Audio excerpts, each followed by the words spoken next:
My name is Jamie, and I've been working with Sam to create an app called Sustenance Selector. It is a neat program that recommends food to you based on your mood. We use two APIs for this. One is the Microsoft Face API, which is similar to the Cognitive Vision API that we have already used, but provides very detailed facial information. The other is the Eat Street API, which allows us to search for nearby restaurants that have certain menu items. Here's a quick demo of the app. So first you need to take your photo.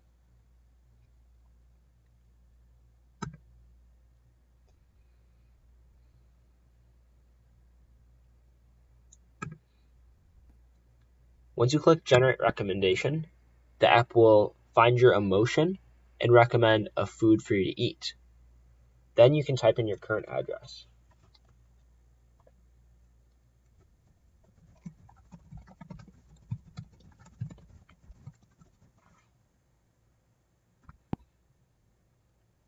Once you click Explore, the app will find restaurants that correspond to the food the app recommended.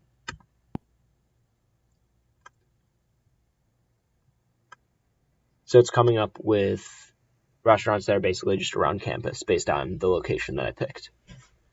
You can also click New Food to find a new food that corresponds to the mood you're experiencing. And then you can also do New Photo to do a new mood. So I'll demonstrate the neutral mood on this one.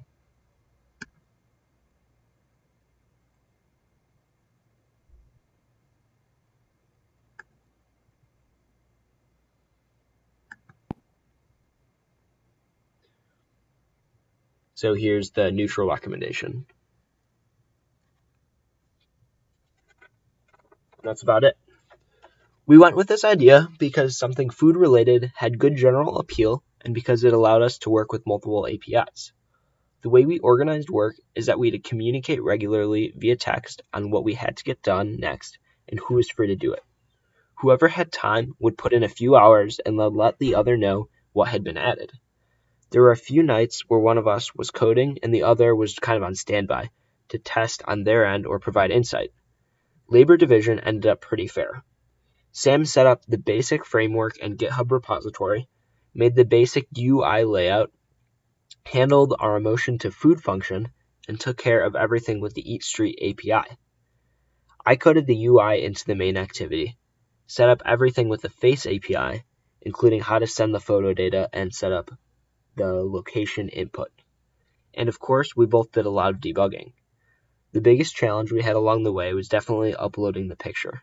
It involved data types and Android features that were very foreign to us, so we had to read lots of documentation and do lots of experimenting with the code. We also considered adding other features like automatic location tracking or importing photos, but we ran into some issues of completely foreign code that didn't mesh well with what we already had. If we got to work together in the future, we'd definitely start with adding these extra features in the app and maybe polishing up the presentation of it in general. Other than that, Eat Street provides a lot of features that we haven't explored yet, so there are endless paths that can be taken. This was indeed all original work. We had some codes from one of the labs to get all of the Gradle files and such, but everything after that was done ourselves. It is currently published to Sam's GitHub at sqnl_mp_7. Thank you for watching, and have fun selecting sustenance.